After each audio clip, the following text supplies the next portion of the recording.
FIR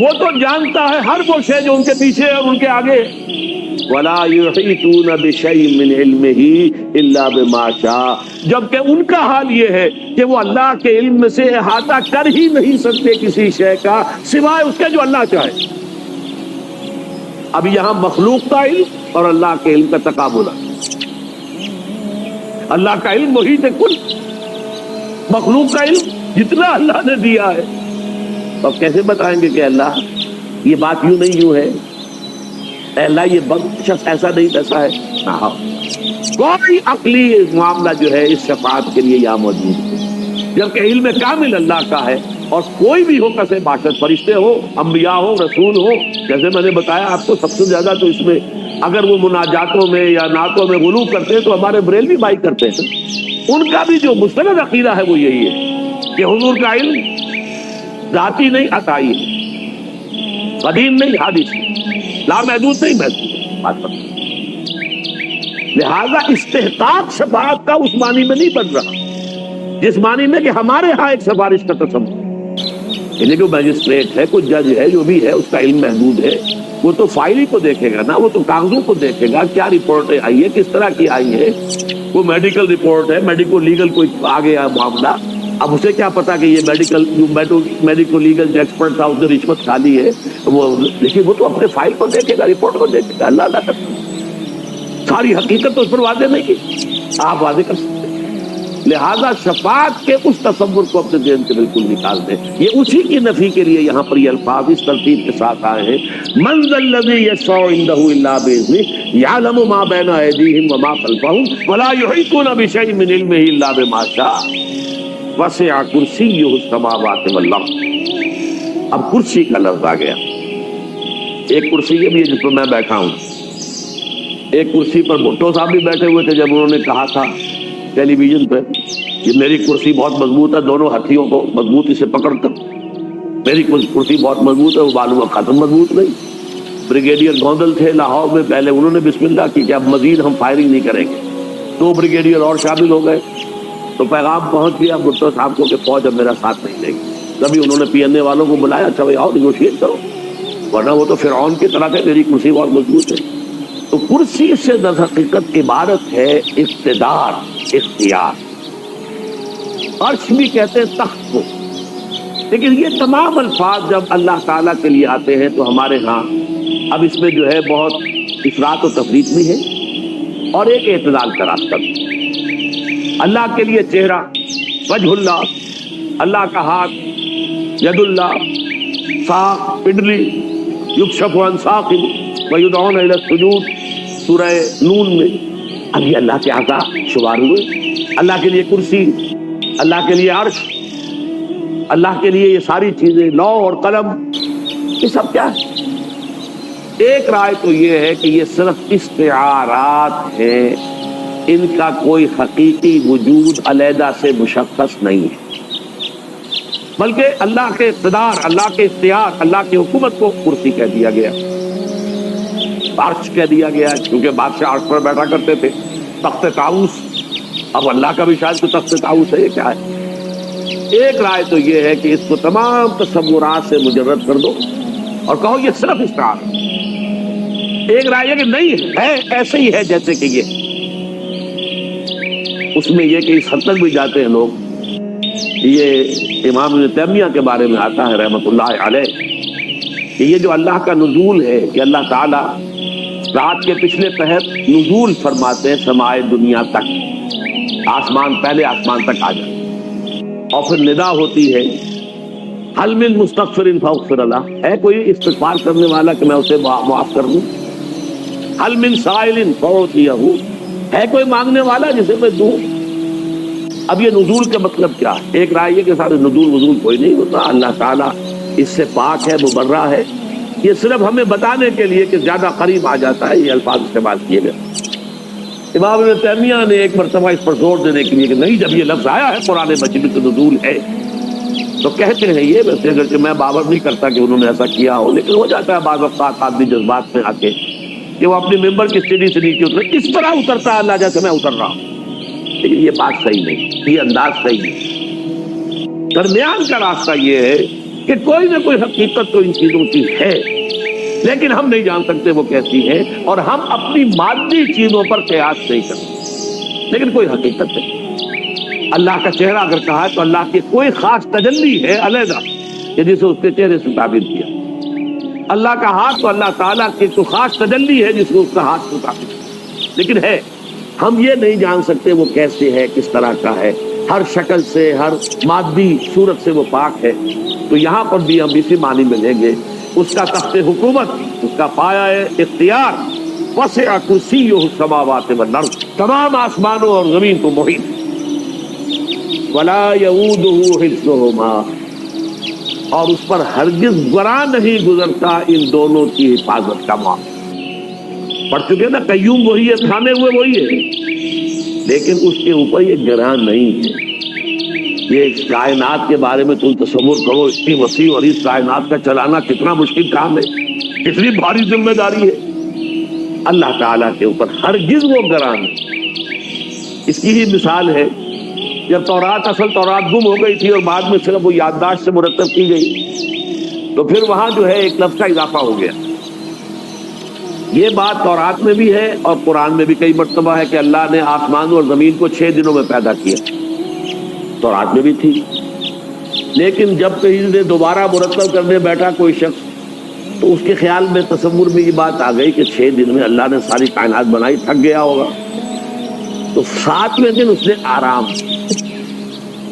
یہ ہے آرام کا تصور کہ جو تورات سے شروع ہوا اور پھر انجیل میں بھی، اور اس کے اندر یہ ہے کہ یہ اتوار کا دن آرام کا یا ہفتے کا دن آرام کا۔ تو یہ آرام کا تصور جو ویک اینڈ کا کانسیپٹ ہے، اسلام میں نہیں ہے۔ اب اس کی نفی کی سورہ قاف میں، وَلَقَدْ خَلَقْنَا السَّمَاوَاتِ وَالْأَرْضَ وَمَا بَيْنَهُمَا فِي سِتَّةِ أَيَّامٍ وَمَا مَسَّنَا مِن لُغُوبٍ، واقعی ہم نے آسمان اور زمین اور جو کچھ ان کے مابین ہے اسے 6 دنوں ہی میں پیدا کیا تھا، لیکن ہمیں کوئی تکان تاری نہیں ہوئی تھی کہ جس کی وجہ سے ہمیں کسی آرام کی احتیاج۔ وہی بات یہاں کہی جا رہی ہے، وَلَا يَؤُودُهُ حِفْظُهُمَا وَهُوَ الْعَلِيُّ الْعَظِيمُ۔ وہ العلی، العلی، علی، یہ ہے صفت، بہت بلند و بالا، رفیع الشان، العلی، سب سے بڑھ کر بلند و بالا اور رفیع الشان، اور العظیم، عظمت۔ اب یہ دو دیکھیے ڈائمنشنز ہیں، ایک ہے بلندی، ہم بھی کسی شے کی عظمت کا، ایک ہے کوئی شے اپنے حجم میں، جسامت میں، اپنی اس طرح کی شکل میں بہت عظیم ہو، عظمت والی، ایک یہ کہ بلند بہت ہے۔ اللہ کی ذات کے لیے دونوں الفاظ آئے، لیکن اس پر قیاس کر دیجیے کہ کوئی مادی کیفیات، بہت بلند و بالا ہر شے سے، اور ہر بلند و بالا ہستی سے بلند تر، اور بہت عظمت والا، وَهُوَ الْعَلِيُّ الْعَظِيمُ۔ یہاں آپ نے دیکھا کہ یہ آیت مبارکہ توحید فی الصفات کے ضمن میں حکمت کا، دانائی کا اور اللہ تعالیٰ کی معرفت کا بہت بڑا۔ اب اس کے بعد جو آیت آ رہی ہے وہ پھر عمل سے متعلق ہے، اور وہ انفاق در حقیقت جو پہلی آیت میں آئی، یا ایھا الذین آمنوا انفقوا مما رزقناکم من قبل ان یأتی یوم لا بیع فیہ ولا خلۃ ولا والکافرون ھم الظالمون۔ اب اس کا محل کیا ہے، کہاں وہ خرچ کرنا ہے، کس کام کے لیے کرنا ہے، وہ ہمارا لا اکراہ فی الدین، دین میں کوئی جبر نہیں ہے، یعنی دین میں کسی کو جبری طور پر داخل نہیں کیا جائے۔ اسلام قبول کرے گا اس کی آزاد مرضی۔ یہ معاملہ نوٹ کر لیجئے، صرف مشرکین عرب کے لیے تھا کہ چونکہ حضور خود انہی میں سے تھے قومی اعتبار سے، امیین، هو الذی بعث فی الامیین رسولا منہم، اور ان کی زبان میں اللہ کا کلام آ گیا، اور حضور نے آخری درجے میں اتمام حجت کر دیا ان پر۔ 23 سال تک عربی میں آپ نے دعوت دی ہے، تب ہندوستان تو آپ نہیں آئے، چین آپ نہیں گئے، لہذا وہ اتمام حجت اس درجے کا ہو گیا تھا کہ مشرکین عرب کے لیے کوئی آپشن نہیں تھا، اگر ایمان نہیں لائے ہوئے قتل کر دیے۔ یہ سورہ توبہ کے شروع میں جو ہے کہ 4 مہینے کی مہلت ہے، سارے معاہدے ختم، براءۃ من اللہ ورسولہ الی الذین عاہدتم من المشرکین، 4 مہینے کی مہلت ہے، فَإِذَا انْسَلَخَ الْأَشْهُرُ الْحُرُمُ فَاقْتُلُوا الْمُشْرِكِينَ حَيْثُ وَجَدتُّمُوهُمْ۔ جب یہ 4 مہینے ختم ہو جائیں تو اے مسلمانوں قتل کرو ان مشرکوں کو جہاں بھی پاؤ۔ یہ دوسری بات ہے کہ ہوا نہیں، عظیم اکثریت ایمان لے آئی. جو کچھ لوگ تھے سر پھرے وہ پھر عرب کو چھوڑ کر چلے گئے. ابو جہل کے بیٹے تھے اکرمہ، وہ بھی جا رہے تھے. ابو جہل اکڑپو تھا تو بیٹا بھی آخر پتا پر پوت اور پتی پر گھوڑا، وہ بڑا اکڑپو تھا. میں اس وجہ سے تو ایمان نہیں لاؤں گا. تو وہ اب ہجرت کر کے جا رہا تھا. کبھی گئے تھے صحابہ کرام حبشہ کی طرف ہجرت کر کے، اب یہ حبشہ جا رہا. راستے میں طوفان آ گیا، گورہ احمر ہے نا ریڈ سی. اب جتنے بھی لوگ کشتی میں تھے سب مشرک تھے، سب اللہ کو پکار رہے. کوئی لات عزا منات کسی کو پکار ہی نہیں رہا. تو اس کا دل میں آیا کہ اگر تو ہماری فطرت میں ایک اللہ ہی ہے، لات منات عزا کو تو یہاں کوئی پکار ہی نہیں رہا، تو یہی بات تو محمد کہتے ہیں صلی اللہ علیہ وسلم. تو اس بات سے بھاگ چکا ہوں میں. وہیں سے واپس آئے، آ کر جو ہے ایمان قبول کیے اور پھر بہت سچے اور پکے مسلمان صحابی. اس کے بعد انہوں نے خاص طور پر مرتدین کے خلاف جو جہاد کیا اس میں شہید ہوئے، جام شہادت نوش کیا. حضرت اکرمہ رضی اللہ تعالی عنہ ابن ابی جہل. تو بہرحال یہ معاملہ تھا.